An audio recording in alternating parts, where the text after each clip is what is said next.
So check the Wait, anyway. so where's Double check. Alice?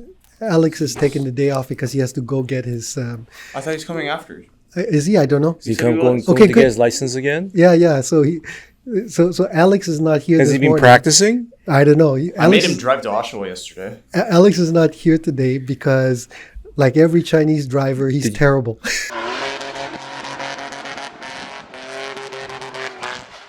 Did you make him parallel park? There's nowhere to. Where's there to parallel park in Oshawa? No, I thought he failed his G, not the G1 or whichever. No, it is. Failed his G. G. Right, so it's his second. Yeah. It's the full. It's the more complicated. Right, There's so two that's tests highway, that you. right? They made There's it two- easier recently. That's just highway, right? Yeah, you just go on the highway now. So how did he fail highway driving? He failed to pull over when there was an ambulance. Oh, okay.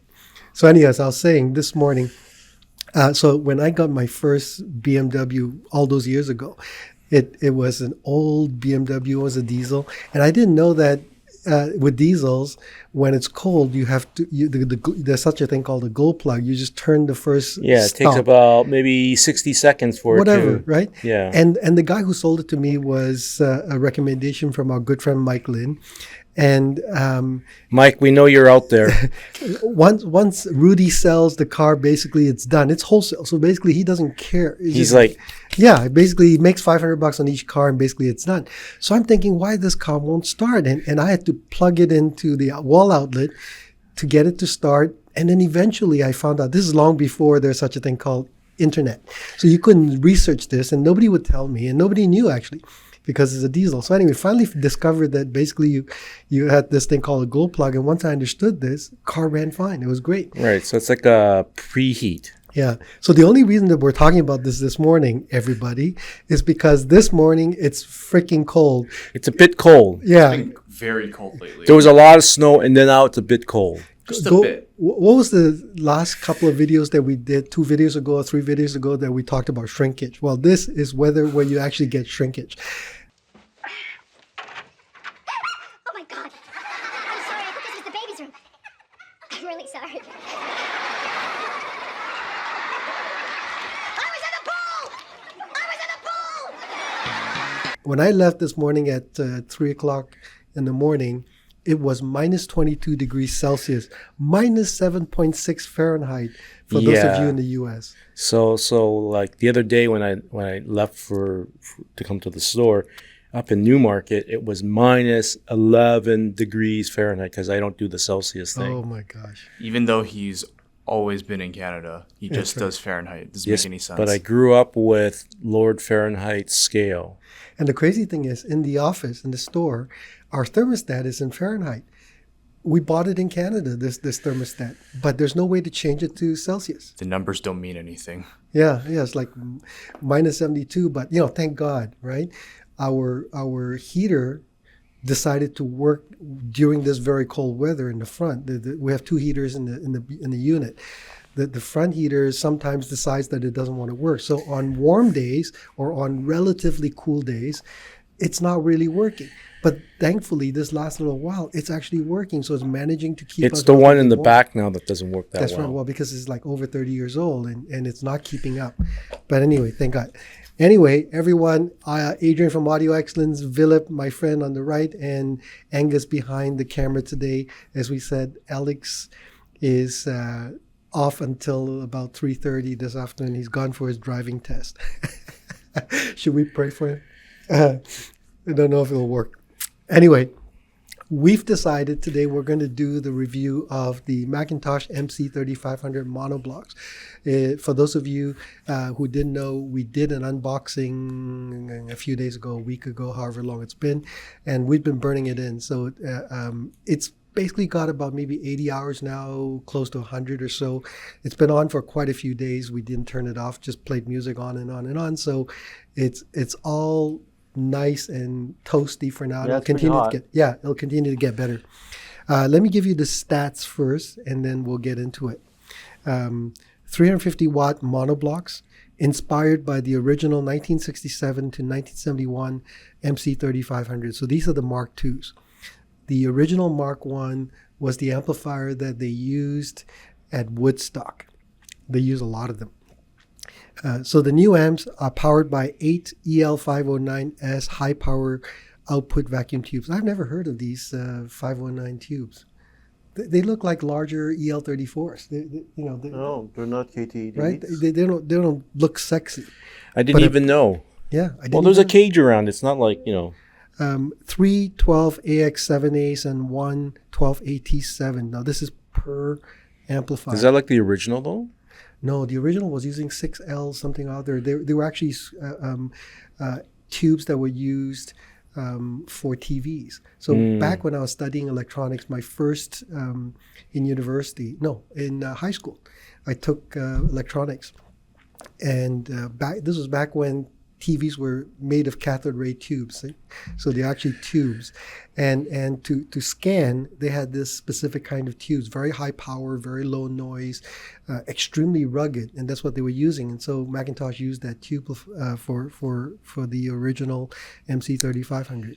You have to look this up, Angus. CRTs. Yeah. I know what a CRT is. The amplifier has the power guard screen grid sensor. So this is a very interesting circuit that McIntosh introduced, I believe, with the MC901, and then I think subsequently with the 1502s. The circuit monitors the current on the tube, and if it's too high, the input circuit will drop the input signal so that the tube is never running too hard. Sentry monitor in case the amplifier does go into too high a power output, and so it'll shut the amplifier down. So that's essentially like a really sophisticated auto bias circuit. Yeah, I guess so. Anyway, in the unboxing video, we talked about the cosmetics, how beautifully it's made. I really like the way it looks. 2 ohm, 4 ohm, or 8 ohm taps, has balanced and RCA input. It's a true balanced amplifier. There's a dual view meter. So when you look at the meter itself, the lower scale is used when the amplifier is first turned on. The meter goes all the way up to the end and then flips back Yeah, to it freaked me out the first time I turned it on. I'm like, what the heck is going on? Is something wrong? Because you see the meter just like whoosh like this. Those of you who are watch aficionados, there's such a thing called retrograde. So there are watches where the seconds will go up to 60 and run back to 0, or minutes or hours, and very cool stuff anyway. And then of course the upper scale measures the power. The dimensions are 18 inches wide, 11 and 13 inches high, 21 and 5/8 inches deep, or 45.7 centimeters wide, 30 centimeters high, 54.9 centimeters deep for the rest of the world. 121 pounds each, or 54.9 kilograms each. $30,000 a pair. No. The story goes like this. You ordered them and you saw the price was $15,000 right. US dollars. Yeah. And you thought, man, that's inexpensive for a pair of something like Let's this. Let's 3 or 4 pairs. Yeah. During the unboxing, I was like, oh, $30,000. I'm thinking, where the hell am I going to get so much money? Well, Anyway. the other part of the story, obviously, is that we have some back orders. Yeah. And didn't you mention there's quite a number of 462s that we've back ordered? Oh, yeah, a ton. And if they all show up, we could, Oh, well, I'd have to close the shop. I'd have to sell the XVX and the statement just to pay for all the back orders if they all arrived at the same time. Thankfully, there's extremely low chance that all of our back orders will come in. Scott, our esteemed sales representative / in charge of Canadian sales, he did mention that we probably wouldn't get them all at once because they don't want to send us all of them at once. Well, not just that. They're so back ordered. And not only that, for those of you watching this video in January, today's January the 21st. February 1st is when McIntosh prices go up officially. So dealers and distributors of McIntosh all over the world, we're talking about hundreds and hundreds of accounts, are ordering like crazy before the prices go up. So for those of you thinking about buying Macintoshes, do it before February 1st, because otherwise you're going to have to pay new pricing. So, Vilip, take it away. Well, first we should describe our setup. We're using, obviously, you changed the speakers. I changed the speaker. I listened both, but we can go into that. The source is MSB discrete DAC with the renderer, which is their streamer. And before that, actually, we were using Inuus Phoenix Net. So we've decided to go way upscale. That's a Ethernet switch. It's a very quiet audio grade Ethernet switch. Everything's being pumped in through the C12000. I used it only in with the tube output. I don't know if you switch back and I did forth. both, yeah. You did both? I was just curious. And that's going, obviously, coming all the way around. This time around, we've decided, when I listen to it, I only listen to it with the Acora SRB. The little bookshelf. The little bookshelf. Where's the bias, man? So some That's for you, stories. Val. Yeah, that's for you, Val. Val did lend us some Cardass clear. So you tell them who Val is. Val is the erstwhile chief bottle washer at Acora. He's the mad scientist behind the Acora brand, and he's quite an interesting fellow, very knowledgeable, and very helpful. And he brings us pizza. He brings us pizza. The best pizza in town. He brought us some other swag, like I have a coat. I didn't have a hat yet, but he ordered them. And he brought us some Cardass cables to try out because it's tended to go better with the Acora speakers. And I guess you left them in place. Yep. So they're quite good. There's nothing wrong with Cardass. Not that we sell it, but anyways, we can recommend it. It's a nice cable. And I see that. So Adrian switched the speakers around. He put in the Yvettes to try. Well, I did both. I was just curious to see what they sounded like. Okay. But go ahead with your. But my impressions are only with the SRB, because I actually spent like a day with Val to figure out how to correctly place them in the room, and so I wanted to try it out with these amps, because when we did the original work on it, it was with something else. It's a really, I'm of mixed feelings with this amplifier. I mean, of course, I really love it. It's fabulous. I mean, what else can you say? It's a really good amplifier. But why is it really good? And how is it really good? And what am I hearing? And based on all the previous experiences with McIntosh amps, especially the vintage ones, McIntosh has come so far. It's, we talk about it has this kind of relaxed, easygoing, non-fatiguing, kind of beautiful sound. But it's evolved. It's evolved quite a bit. And I can see how, like, this amplifier might represent, quite a divergence from what has been McIntosh. I've talked to a lot of vintage McIntosh owners in the past, and they don't like the new stuff. They really don't like the new stuff. But the old stuff, it's like the Sonus Faber guys, right? Yeah, they like the old stuff or they like the new stuff. Yeah. Right, it's because the old Sonus Faber can be really romantic, very rose tinted, very warm, a little bit, quite lush, and just very, very sweet. And the vintage McIntosh is definitely very warm and inviting, but not as much, definition as you would probably like. That's probably why in the past, audiophiles have, shied away from using McIntosh in their system, because it doesn't give you the ultimate whatever that you're looking for. This amp does, without losing the DNA of what McIntosh is. But certainly the DNA of what McIntosh is only a minor note in what this amplifier does. When I listened to the SRBs originally with this amp, I played only my 80s. I have an 80s playlist, by the way. It's terrible. Bananarama. No. There's no Bananarama in there. There is Rick Astley. No Rick Astley. There's actually like stuff that I really, really, really liked in the 80s. And Dr. Dre.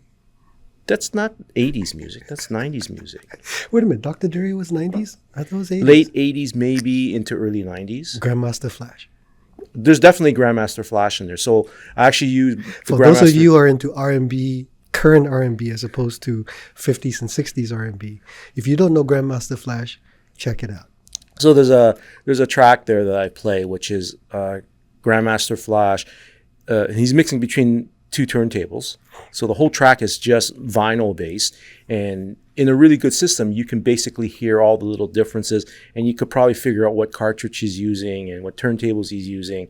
So it can be very, very revealing. And for most people who listen to hip hop, they've probably never heard anything like this. It's the actual origins of what hip hop is. Someone with a mixer mixing between two turntables, scratching back and forth, and then also, but everything is in sync. With the original SL1200. Probably it's 1200, probably with a Stanton 681 Triple E Disco Duty. Ian used to have that. Oh, really? He used to love scratching and mixing albums. Yeah. So if you Ian was my late brother, if you didn't have money, you would have a Stanton 500. Yeah. So I'm listening to my 80s playlist, and I'm kind of like disappointed because it's okay. And I'm thinking, like, we did all this work to make these speakers really sing in this room, and it's not quite doing it. It's pretty good, but, not quite there. And then I switched to my regular playlist where all the recordings I know are, like, pretty good. I played, Liberty by Annette Ashvik, and then I played... If I never hear that song again, it'll be too soon. I know. My God, it's like every single time somebody comes into the store. Now they know. Vilip plays that song. It's like when Dire Straits came out with Money for Nothing, right? It drove me nuts. It drives me nuts, this song. Oh, my God. Well, now I have a 24. See, now it's in my head. I can't get rid of it. Now that you've mentioned it, I can't get rid of it now. So I played Chris Stapleton, then I played Gregory Porter, and I went through my list. And every track was like really full flesh and realized. This, of course, led me to understand something unique about this amplifier, in that the neutrality of this design makes it almost like a chameleon. In other words, when the music was full and rich, it sounded full and rich. When the music was not, as some of my 80s stuff, the amplifier didn't embellish, it didn't add to it, it didn't color it, it didn't override whatever was the sonics of the original mastering. That's kind of unique, I think, for McIntosh especially. It's very noticeable with the SRB. The SRB, of course, is the same type of, reproduction. That transducer there in the SRB is very, very neutral. It's extremely detailed. It's going to play exactly what you feed into it. So that's how I knew the amp was not doing this coloration thing. By the way, when you mention, we should stop using brand model numbers and assume that everybody knows what we're talking about. Oh. The Acora mini monitors. The Acora mini monitors. Yes. Anyways, that was really quite noticeable. So when I started playing all my beautiful, great demo tracks, it sounded exactly that way.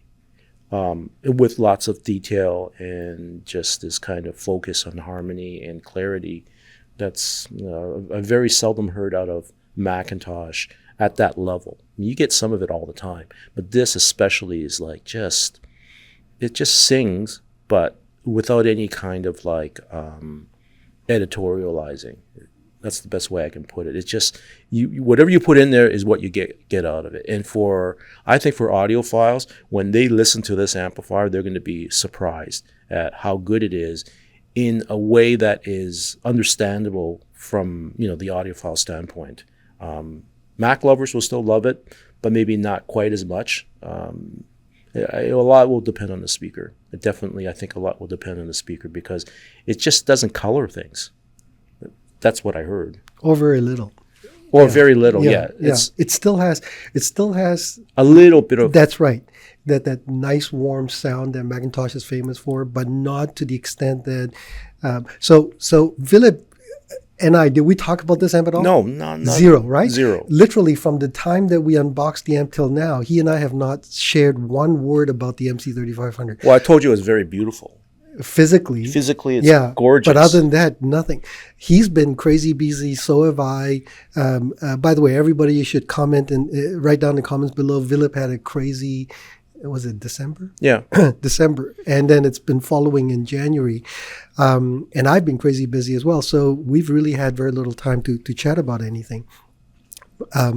So when I came in to listen, I was actually very excited because I'd been sneaking little listens for the last little while because I figured, shit, for, excuse my language, at $30,000 US, this thing better perform.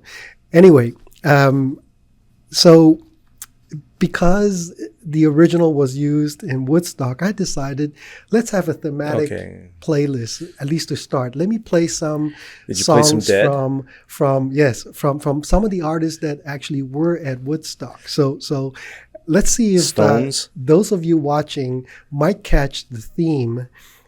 So the theme I'm going to say is these are artists specifically well-known or particularly well-known for a relaxing pastime. So Jimi Hendrix, Purple Haze, The Grateful Dead, Richie Haven.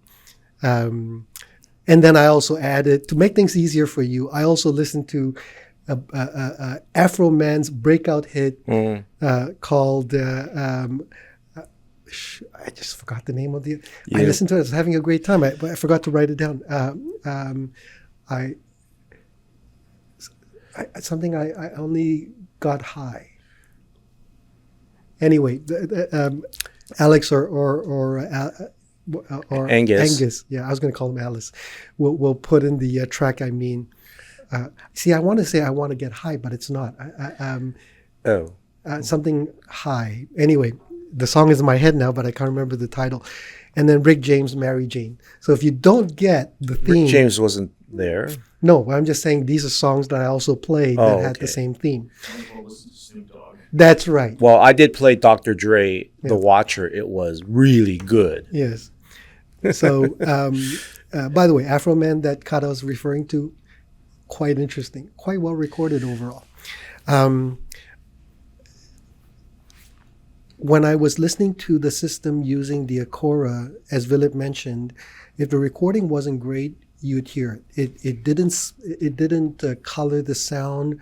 And make it a little bit more listenable, like a lot of the McIntosh amps do, especially if they're tube amps. This thing, if you didn't know any better, you'd think it was a solid state amp. Exactly. Right? It was very much that way. Or in fact, like a current generation audio research. It sounds like that, but with effortless power. That's one thing that this amplifier has that a lot of tube amps don't. This thing just effortless power. Then I thought, okay, let me try. In fact, it reminded me a little bit about the Krells I used to sell, the Krell KSA 250 from the mid-2000s. Those are good Class Krells. A, yeah. Class A, slightly dark, but this thing was not dark at all. Very open, very airy. The bass was not quite as, hard-fisted like a Krell, but it had that bass and authority. And anyway, it's fantastic. So then I decided to try LSD by A$AP Rocky, and the bass was stunning. So then I thought, okay, that's out of those little mini monitors that I had previously complained in my last video about the Acora speakers that they were missing the deepest, lowest authoritative notes. Let me try the Wilsons, and I was going to use the Sabrina, and I forgot. We have no Sabrinas. No Sabrinas. That's your fault. Yes, unfortunately. So I thought, well, the Yvettes are on wheels, and I'm lazy. Let's wheel them in. So I wheeled the Yvettes in, played that same cut again, LSD by A$AP Rocky, and wow, the room was shaking. It was unbelievable. It's just so much fun to listen to. Deep bass was, again, if you're used to listening to speakers that claim to have deep bass, but they really don't, and then you listen to a speaker that suddenly has deep bass among everything else, wow, your whole level of performance enjoyment just goes whole level. Another cut you should listen to is Black Lotus by Walton. Same thing. Deep, authoritative, powerful bass, dynamic. The transients were amazing. 3D soundstage. And the highs were shimmering. I see I'm using words like Vilip would use. Percussive transients. I tried Sam Cooke, Try a Little Tenderness. It's a medley. I Love You, You Send Me, from Sam Cooke at the Copa. and it sounds like you're on the stage with him. It just draws you into the music. You're right there with Sam Cooke. This is recorded, I guess, in the 60s. It was unbelievable. Then I tried some classical music. Oh, a couple of pieces that you guys should check out. O Clarissimo Mater, music from Hildegard von Bingen. She's apparently some saint. I remember the first time I heard some music by her and I didn't like it. For some reason today, beautiful, ethereal, intimate. It just, again, music just drew you in. I discovered this piece of music this morning with, I typed in János Starker, who's one of my favorite violinists, and out popped from Ruin this recommendation, Serenade Opus 54 No. 2 Spanish Dance with János Starker and Shigeo Nariki. The violin tone is outstanding, like literally outstanding, and the piano is great. So as I was listening to the piano, I thought, I have a track on my playlist by John Batiste called Chopinesque. And as I was playing it, the piano is 4 minutes. Oh my God, the piano sounds amazing. And I was thinking, this sounds like the Steinway I used to own in my previous house when the house was big enough that we could have a grand piano. So I looked up John Batiste to see if Google would say anything about the piano he plays. And sure enough, he plays Steinway. And it brought back memories. The day that I decided to buy a piano, I went piano shopping. And I compared 3 pianos all within 2 hours. I listened to the Steinway played on it. I listened to the equivalent Bosendorfer, and then the Yamaha, just for good measure. And ultimately, while the Yamaha was the most affordable, I preferred the balance and the sound of the Steinway. Plus, I also like the action of the keys, and it sounds like that with the John Batiste. So all of that is to say that if you know your instruments well, you may be able to hear the resolution through these amps. They're so good. Do you want to shut down and we'll start again? Okay, we're going to come right back. Okay, and we're back. And then the last thing I wanted to mention, as I was going through our Ruin playlist, I have an album on Ruin called Stockfish Records. For those of you who are looking for a really good recommendation, check out this record. It's fantastic. Stockfish, spelled Stockfisch Records, Art of Recording. David Roth sings Where Have All the Flowers Gone, right? This old folk, beautiful piece of music. Very immediate, very intense, a little bit muffled sounding, but I guess that's his voice. But then the backing vocals are unbelievable, and then when the bass comes in, tight, deep, powerful, great recording. Guys, got to listen to it. If you don't have it, definitely check it out. My conclusion is this is absolutely my favorite McIntosh amplifier. The MC901 is usable, more usable, if you will, if you needed an amplifier that could do bi-amping, because that's 2 amps in one enclosure. This is just 1 amp in one enclosure. But sonically, I love this amp. There's a purity about it that's pretty quite amazing. It gives me that accuracy that I like my audiophile side, and yet at the same time it's still warm enough that satisfies my music. Just a little bit. Satisfies my musical enjoyments for recordings that are not that great, and effortless. So it's transparent, effortless, and slightly. Yeah, warm. I was pinging it. I'm sorry. Oh, really?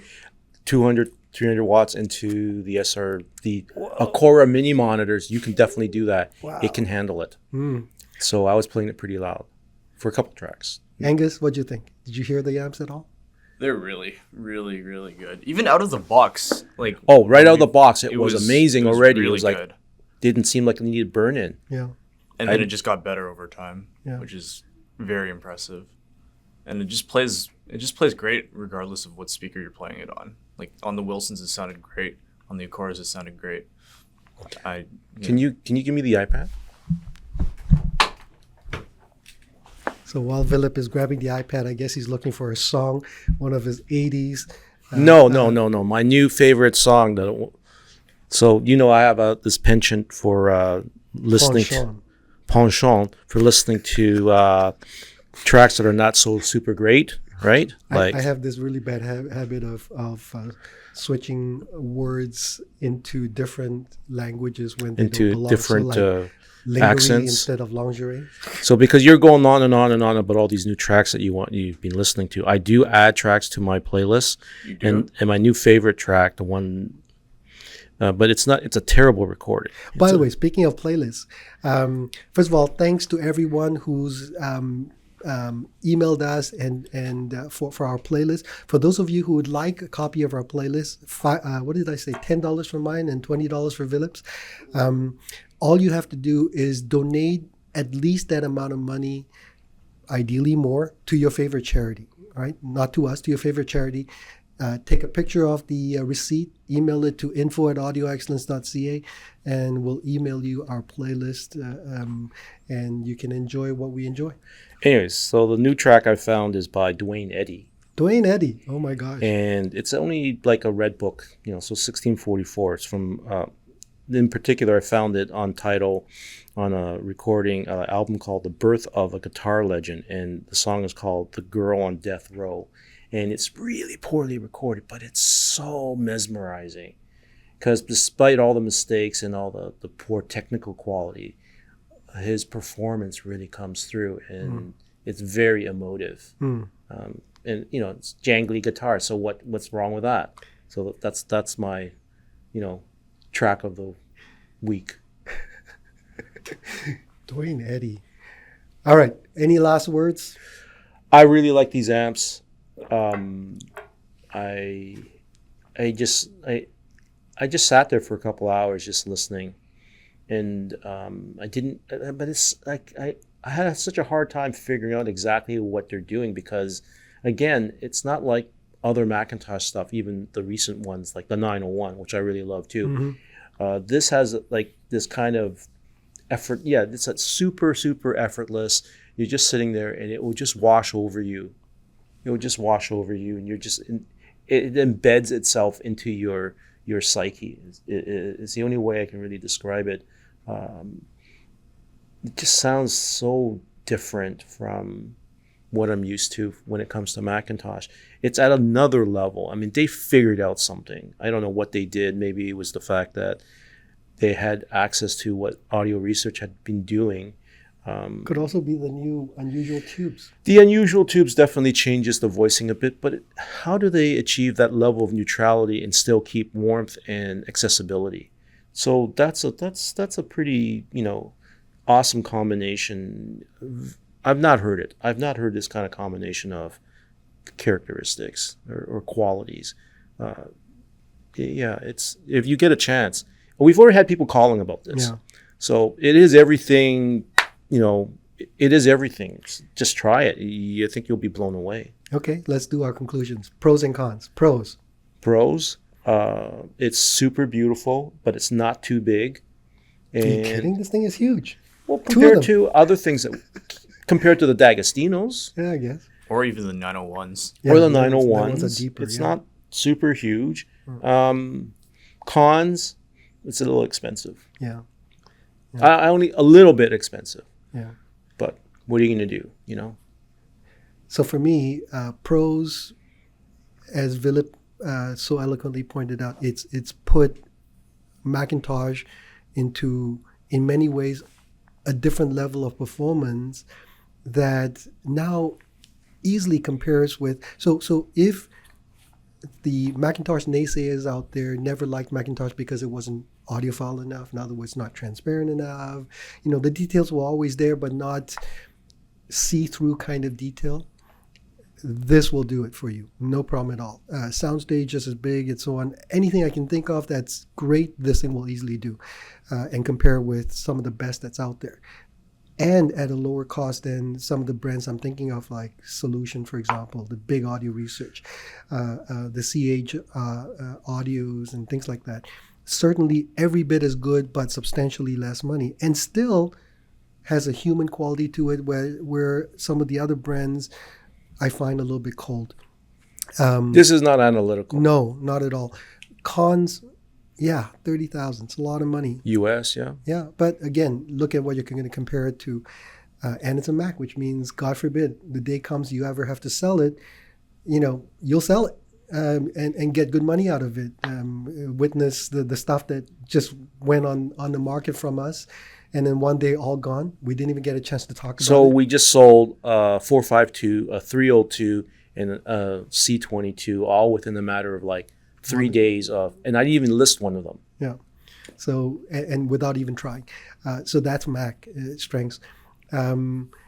Applications to be aware of, I would say, I would not necessarily partner this amplifier with a speaker that's extremely cold sounding or sterile or bright, and then expect to get a nice warm McIntosh character. It's not that amplifier. So for me, that would be something just to be aware of. But if you've got a good neutral speaker, or even a little bit warmer sounding, or if you happen to like tons and tons and tons of speed and detail, sure, this amplifier will go with that all day long. Vilip?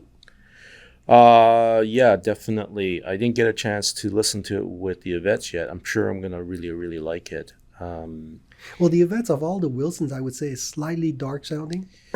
But this... Not as dark as the Alexia. Yeah, this is great with it. This is great with it. Yeah. I mean, it is due for a bit of an upgrade considering It's coming. everything else. Considering everything else that they've done, I'm sure. But, again, this is so effortless, and you can push it so hard that you will sit there with a good speaker and just be immersed. Yeah, just be sure. immersed. For sure. Angus, any last words? No? Buy them. Buy them. Buy them. Buy them because we have a lot of pairs coming. That's They're right. cheaper by the dozen? Are they cheaper by the dozen? If you can afford a dozen, yeah, buy a dozen. Yeah. Anyway, Adrian from Audio Excellence Canada, Vilip, Angus, thanks again for watching. Again, as usual, if you like this video, please subscribe, turn on notification, put a thumbs up, add your comments to the comment section. We love to read them. I try to reply as much as I can when I have time, and I'm sure Vilip does as well, but we love to read them. So definitely add your comments, and we'll see you next time. Take care. Bye-bye.